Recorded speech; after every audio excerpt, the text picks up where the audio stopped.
Very very good morning friends. आज हम बात करेंगे कहानी कला के तत्वों की दृष्टि से पुरस्कार नामक कहानी का मूल्यांकन। तो चलिए शुरू करते हैं। पुरस्कार कहानी ऐतिहासिक धरातल पर आधारित प्रसाद जी की एक प्रसिद्ध कहानी है। यानी जो फ्रेंड्स ये पुरस्कार कहानी है, यह जयशंकर प्रसाद जी द्वारा लिखी गई एक कहानी है। प्रसाद जी को हिंदी कहानी साहित्य में प्रथम मौलिक कहानीकार माना जाता है। यदि फ्रेंड्स जो ये जयशंकर प्रसाद जी हैं, इन्हें हम हिंदी साहित्य के क्षेत्र में यदि देखें तो पहला एक कथाकार माना जाता है, यानी पहला एक कहानीकार माना जाता है जो कि बहुत ही अच्छे कहानीकार हैं। प्रसाद जी का कहानी साहित्य, भाव एवं शिल्प दोनों की दृष्टि से अद्वितीय है। यानी कि फ्रेंड्स जो हम जयशंकर प्रसाद जी हैं, हम इसमें देखते हैं कि इनके जो कहानी है वह शिल्प एवं भाव दोनों की दृष्टिकोण से बहुत ही अद्वितीय है।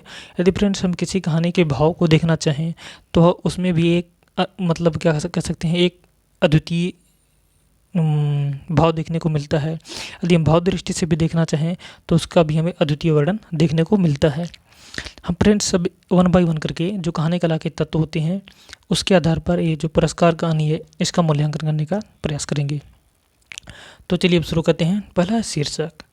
पुरस्कार कहानी का शीर्षक अत्यंत संक्षिप्त, सरल एवं कुतूहलवर्धक है। यानी फ्रेंड्स आप ये देख सकते हैं कि जो ये पुरस्कार नामक कहानी है इसका शीर्षक ही पुरस्कार है और यह बहुत ही संक्षिप्त है, बहुत ही सरल है और बहुत ही कुतूहलवर्धक है। अर्थात जिसमें जानने की इच्छा हो, व्यक्ति इसको बहुत ही अच्छे मतलब ये जानना चाहेंगे कि पुरस्कार है तो किसको दिया गया था पुरस्कार किसी को दिया जाता है ना, किसके द्वारा दिया गया था, क्यों पुरस्कार दिया गया था, ये किसी ना किसी व्यक्ति के मन में जानने की इच्छा रहती है।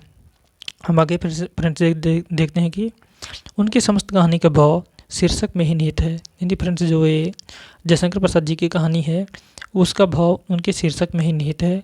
पुरस्कार शब्द में ही कहानी का कथानक समाहित है। यानी फ्रेंड्स जो कथानक होता है, हम देखते हैं कि जो इसका शीर्षक है कहानी का वह उसमें ही समाहित है। कहानी की समस्त मूल्य घटनाओं का केंद्र इस कहानी की प्रमुख पात्र मधुलिका को दिया गया पुरस्कार है। यानी फ्रेंड्स इसका जो प्रमुख पात्र है वह है मधुलिका। हम उसमें देखते हैं कि मधुलिका को जो पुरस्कार दिया गया है राजा के द्वारा, यानी उसके क्षेत्र के जो राजा हैं उसके द्वारा वह पुरस्कार है। यानी मधुलिका को दिया गया पुरस्कार ही इसका मुख्य पात्र है। अब फ्रेंड्स हम लोग आगे देखेंगे कि कथा वस्तु या कथानक दोनों एक ही चीज़ें हैं।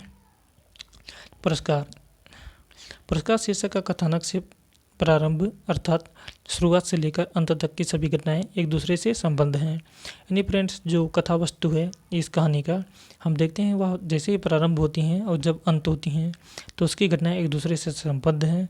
अर्थात ये होता है कि जो पाठक होता है उसके मन में इस कहानी को और जानने की इच्छा बनी रहती है।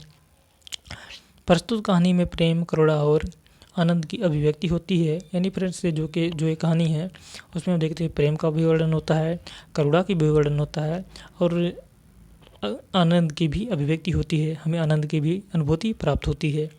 कथानक अथवा कथा वस्तु कुछ लंबी अवश्य हो गई है, परंतु पाठक की रुचि प्रारंभ से कहानी पढ़ते पढ़ते बढ़ती जाती है और आगे क्या घटना घटेगी, अर्थात कहानी किस मोड़ पर पहुंचेगी, इस प्रकार की जिज्ञासा निरंतर बढ़ती जाती है। फ्रेंड्स इसमें ये बताया गया है कि जो कहानी होती है यद्यपि वह बहुत बड़ी हो गई है, लेकिन जैसे ही पाठक इसको पढ़ना शुरू करता है तो पाठक मतलब पढ़ने वाला, तो ऐसा लगता है कि उसके मन में अनेक प्रकार की इच्छाएँ उत्पन्न होती हैं कि इस कहानी में और क्या आगे घटेगा। इस प्रकार की जो इच्छा है वह हमें बहुत ही अत्यंत क्या कर सकते हैं आप आकर्षण के साथ देखी जा सकती है। कहानी में प्रेम और कर्तव्य, वैयक्तिकता और राष्ट्रीय का अनूठा संगम है।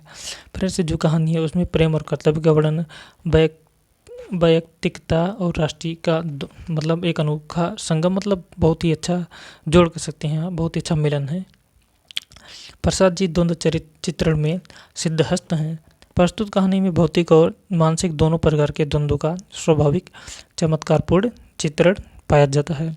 फ्रेंड्स जो भौतिक हैं, जो मानसिक हैं। भौतिक क्या होता है, जो हमारे चारों तरफ घटित हो रहा होता है, और मानसिक क्या होता है, जो हमारे दिमाग में जो हम सोच रहे होते हैं।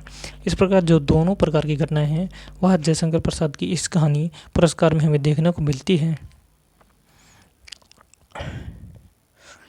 इस कहानी की कथा में आरंभ, उत्कर्ष और अंत तीनों में चमत्कार, तीनों में एक सूत्रता है। फ्रेंड्स, हम देखते हैं जैसे कहानी शुरू होती है, फिर बीच में पहुंचती है अर्थात उत्कर्ष, चरमोत्कर्ष पर पहुंचती है। उसके बाद क्या है कि जब इसका अंत होता है तो उसमें एक सूत्रता दिखाई देती है। तो एक सूत्रता का मतलब ये है फ्रेंड्स, एक दूसरे से जुड़ी हुई तीनों प्रकार की जो स्टेज होती हैं वो हमें इसमें देखने को मिलती हैं। कथानक का विकास तीव्र गति से होता है।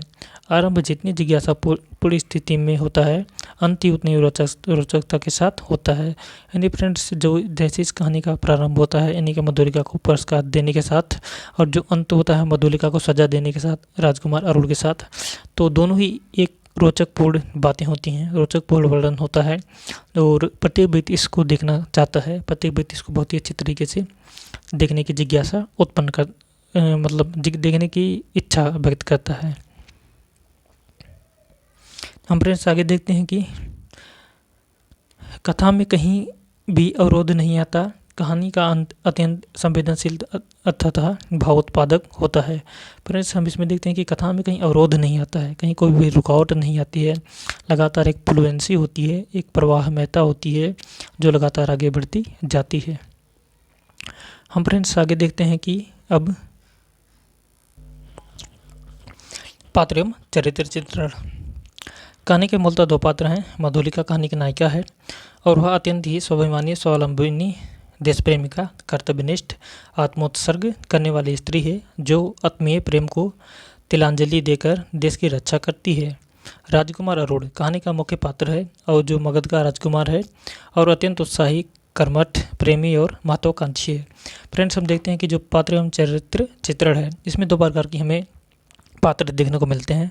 पहला है मधुलिका, दूसरा है राजकुमार अरुण। मधुलिका ने एक तरफ अपने प्रेम को भी निभाया, दूसरी तरफ अपने क्या कहते हैं मातृभूमि की रक्षा भी की। और राजकुमार जो अरुण था वह अपने देश की, अपने जो उसका साम्राज्य था उसका तो रक्षा करना चाहता था और साथ ही साथ वह अपने प्रेम को भी निभाना चाहता था। इस प्रकार दोनों जो पात्र हैं वह अपने प्रेम और मातृभूमि की रक्षा करने में सफल होते हैं। हम आगे देखते हैं कि पात्रों का चरित्र चित्रण कथोपकथन, स्वकथन एवं क्रियाकलापों के माध्यम से हुआ है। चरित्र चित्रण अत्यंत ही सजीव और स्वाभाविक हुआ है। यानी जो चरित्र चित्रण है फ्रेंड्स वह बहुत ही अत्यंत स्वाभाविक, सरल और सहज रूप से दिखाई देता है। हमें किसी प्रकार की कोई अवरोध नहीं उत्पन्न होता हुआ प्रतीत होता है। हम आगे फ्रेंड्स देखते हैं कि कथोपकथन या संवाद योजना। फ्रेंड्स, कथोपकथन या संवाद योजना जो होती है उसके बारे में हम लोग आगे देखने का प्रयास करते हैं। कहानी में कथोपकथन पात्रों के चरित्र चित्रण में अत्यंत ही सहायक हुआ है। फ्रेंड्स, जो चरित्र चित्रण है उसके माध्यम से हम देखते हैं कि बहुत ही अत्यंत ढंग से उन दोनों के बीच, चरित्र चित्रण के बीच जो संवाद है वह जारी रहता है। मधुलिका और कौशल नरेश, मधुलिका और राजकुमार अरुण के बीच कथोपकथन संवाद योजना अत्यंत ही स्वाभाविक, सरल, मार्मिक, संक्षिप्त और तर्कपूर्ण है। संवाद अत्यंत प्रभावशाली एवं कवित्वपूर्ण है।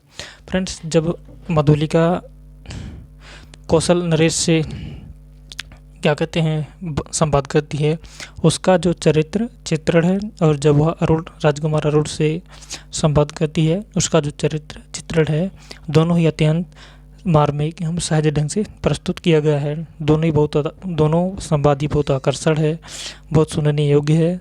और आप कह सकते हैं कि जब उसको हम लोग पढ़ते हैं ना तो जैसे लगता है बिल्कुल हमारी आंखों के सामने प्रस्तुत हो रहा है।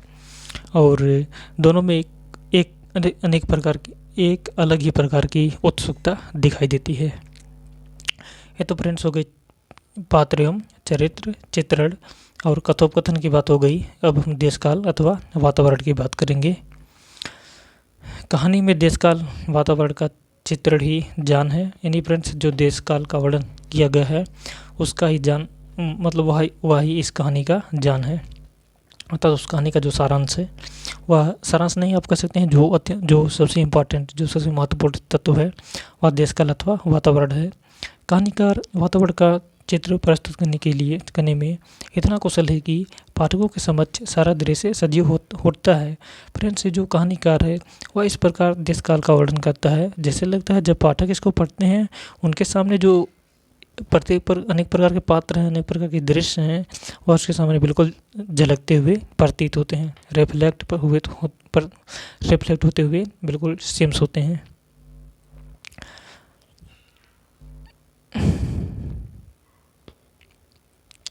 तत्कालीन राज दरबार तथा राज्य परंपराओं की एक चित्रमय झांकी आंखों के समक्ष दृष्टिगत होने लगती है। प्रसाद जी कवित्वमय प्रकृति चित्रण करने में पूर्ण सिद्धहस्त हैं। यानी फ्रेंड्स, जो जयशंकर प्रसाद जी हैं वह किसी भी कवित्व को यदि वर्णन करना चाहें तो वह बहुत ही अच्छे ढंग से कर सकते हैं। इसमें कोई संदेह नहीं है कि वह कोई अवरोध उत्पन्न करेंगे या उनकी कहानी में कोई अवरोध उत्पन्न होगा। अब फ्रेंड्स, हम लोग बात करेंगे भाषा एवं शैली की। यानी जयशंकर प्रसाद की जो कहानी है उसमें किस प्रकार की भाषा एवं शैली का प्रयोग किया गया है। कहानी का भाषा शुद्ध खड़ी बोली है, जिसमें संस्कृत निष्ठ शब्दों का प्रयोग हुआ है। तत्सम शब्दों की अधिकता से भाषा में किसी प्रकार की निरस्ता नहीं आने पाती है। फ्रेंड्स, यद्यपि इसमें तत्सम शब्दों का प्रयोग किया गया है, लेकिन इसको इस प्रकार बनाया गया है जिसमें एक प्रवाह महत्ता बनी रहे और इसमें किसी प्रकार की निरस्ता ना हो, किसी को कुछ अलग चीज़ें ना मतलब कोई बोरिंग ना इसमें अनुभूति हो। भाषा अत्यंत ही सरस, कवित्वमय और तथा ओजपूर्ण है। शैली वर्णनात्मक है, साथ ही संवादों में नाटकीयता भी है। भाषा और शैली कहानी के भाव और पात्रों के सर्वथा अनुकूल है। फ्रेंड्स, इसके जो भाषा और शैली हैं वह हम देखते हैं कि बहुत ही अत्यंत अनुकूल हैं। यानी कि कोई भी पाठक है जिसको पढ़ना चाहे, कोई भी पढ़ने वाला जो होता है उसके बिल्कुल सामने सभी चित्र प्रस्तुत हो जाते हैं। ऐसा लगता है कि जैसे वह बिल्कुल एक जैसे मूवी नहीं होती है, वह मूवी देख रहा होता है जब इसको पढ़ रहा होता है। उद्देश्य, फ्रेंड्स, अब हम जो इसका लास्ट हेडिंग है वह उद्देश्य है। यानी जो कहानी कलाकार का अंतिम तत्व है वह है उद्देश्य। कहानी का मुख्य उद्देश्य पाठकों के देश प्रेम को महत्ता जताना है, जिसके आगे व्यक्तिगत प्रेम कुछ महत्व नहीं रखता है। फ्रेंड्स, जो हमारा देशभक्ति होती है, हमें इस प्रकार अपने देश के प्रति अपनी सेवा करनी चाहिए कि उसमें किसी प्रकार का स्वार्थ ना हो, निस्वार्थ देशभक्ति करनी चाहिए। और यदि हम उसमें किसी से प्रेम करते हैं तो वह प्रेम उस देशभक्ति के आगे बहुत ही अत्यंत छोटा पड़ जाता है। इसी को यहाँ पर दिखाने का प्रयास किया गया है। साथ ही उसका लक्ष्य मातृभूमि के प्रति पूर्ण निष्ठा की भावना जगाना है। पाठकों में स्वावलंबन, कर्तव्यनिष्ठा, स्वाभिमान की भावना जगाकर व्यक्तिगत स्वार्थों की बलि देकर भी देश रक्षा की प्रेरणा प्रदान करना है। फ्रेंड्स, इसको इस प्रकार समझिए कि मधुलिका भले ही राजकुमार अरुण से प्रेम करती थी, लेकिन उसने अपने देशभक्ति के प्रति धोखा नहीं किया। जब राजकुमार अरुण उसकी उसके जो क्षेत्र है उस पर आक्रमण कर उस पर विजय प्राप्त करना चाहता था, तो मधुलिका ने इसकी जानकारी अपने क्षेत्र के जो अपने साम्राज्य के राजा को दिया और राजकुमार अरुण को बंदी बना लिया गया। यद्यपि उसने अपने प्रेम को प्रेम का साथ नहीं दिया, लेकिन वह अपने मातृभूमि की रक्षा की। फ्रेंड्स, इसी प्रकार यह कहानी की जो समीक्षा होती है वह यहाँ पर आकर समाप्त हो जाती है। मिलते हैं नेक्स्ट वीडियो में। बहुत बहुत धन्यवाद।